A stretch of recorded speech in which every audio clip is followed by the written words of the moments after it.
Good evening, ladies and gentlemen, fellow Ghanaians, my brothers and sisters. Let me begin by wishing you all Merry Christmas and a prosperous New Year. I'm speaking to you, my countrymen and women, today because I'd like to address a few of the issues that have come up since December 7th, following the election. On the issue of how best to proceed for me as a candidate, and I believe for us as a nation. Increasingly, many of us who are attempting to understand how the Electoral Commission arrived at the results of this last election are being advised to forgo the issue in the interest of peace. We're being reminded that Ghanaians are a peace-loving people, and Ghana, unlike many other nations on our dear continent of Africa, has not succumbed to war or been plagued with violence. As a former president of the Republic of Ghana, a country that I love dearly, I'm here to assure you that I know what it is to act in the interest of peace. I've always done so without reservation or hesitation. I know what it is to contest an election and to have the good people of this country choose my opponent to serve as their next president. I know what it is to concede. I have done so before. In 2016, when the election was not called in my favor, I conceded.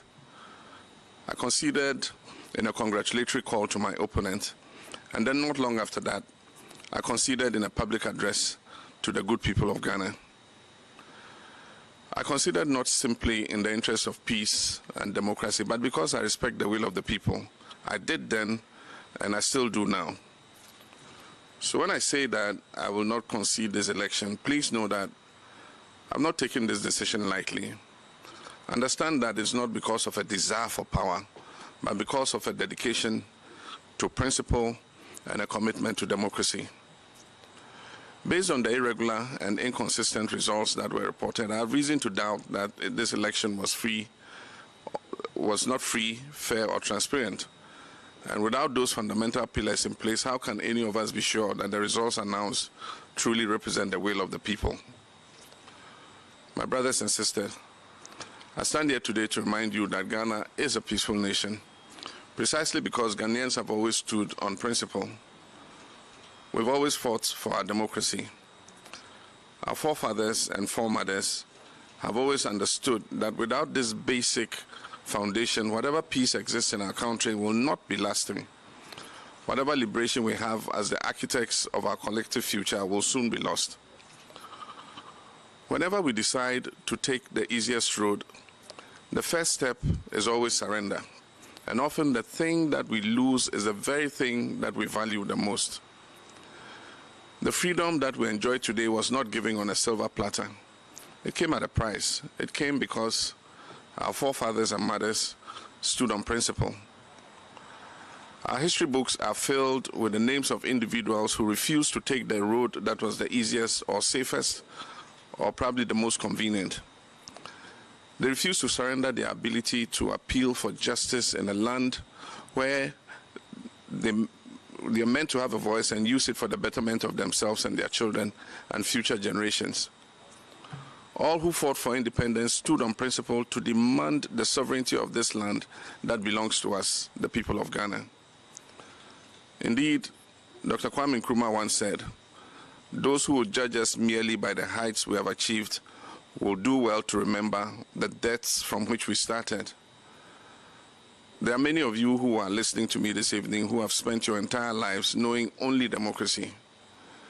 You know a Ghana in which every 4 years the citizens go to the ballot box to exercise their right to choose their leaders who they believe will serve their best interest. You know a Ghana in which the baton of power has been passed graciously and without incident from one party to another.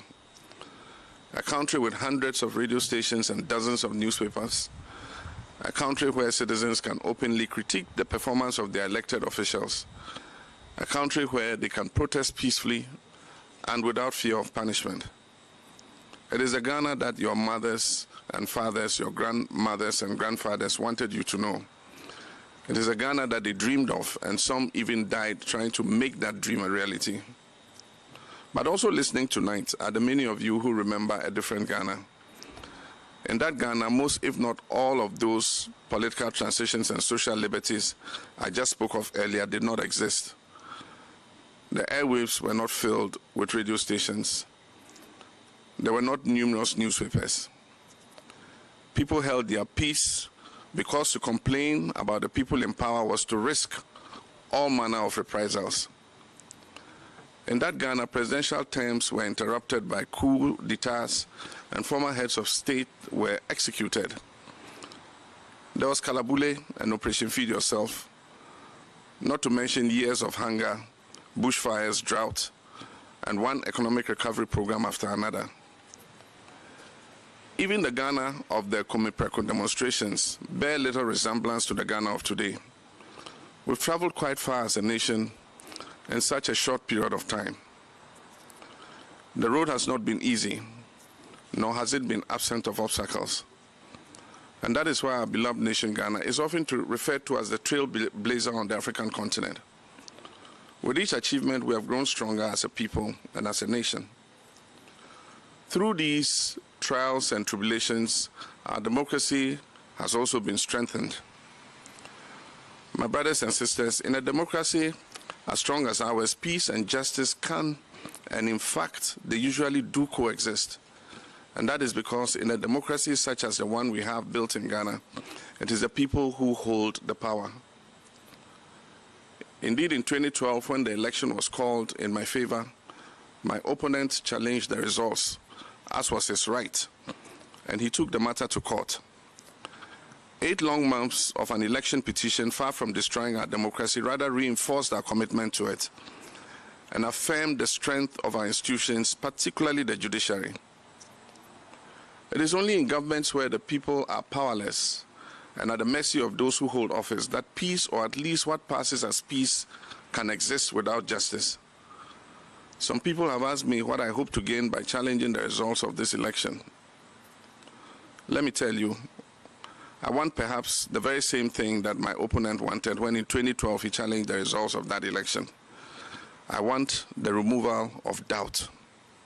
I want for all of us to know that our elections should be free, fair, and safe, and that we do not have to settle for a process that leaves us confused and with more questions than answers.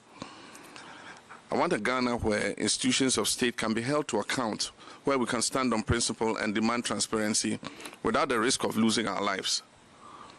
When people lose their lives, as 7 people have done in the course of our elections, we're moving backwards, not forward. We're unraveling the very fabric of our democracy. We're risking the loss of 3 decades worth of progress. When today we see armed military and militia in our collation centers and election outcomes declared at the point of a gun, for us who have witnessed our country's journey through all its post-independence travails, we wonder if we have truly exorcised the ghost of our torturous past. We must continue to be a nation in which our young citizens have faith in our institutions, trust the rule of law, and rely on the presence of peace because there is justice. Ghana must be a country where we citizens know and believe without any doubt whatsoever that the way forward is determined by the will of the Ghanaian people, and that we can hold our institutions of state accountable and guarantee that they work in the favor of the national interest and not in the interest of the administration or the person in power. That is what I want. And this is why earlier today my lawyers filed a petition in the Supreme Court of Ghana challenging the declaration of the results of the December 7, 2020 presidential elections made by Mrs. Jean Mensah, the chairperson of the Electoral Commission. I've been compelled to do this because of her clear failure to act in accordance with our Constitution. I thank you for your kind attention. May your new year be one of good health and prosperity. May God bless each of you, and may God continue to bless our homeland, Ghana.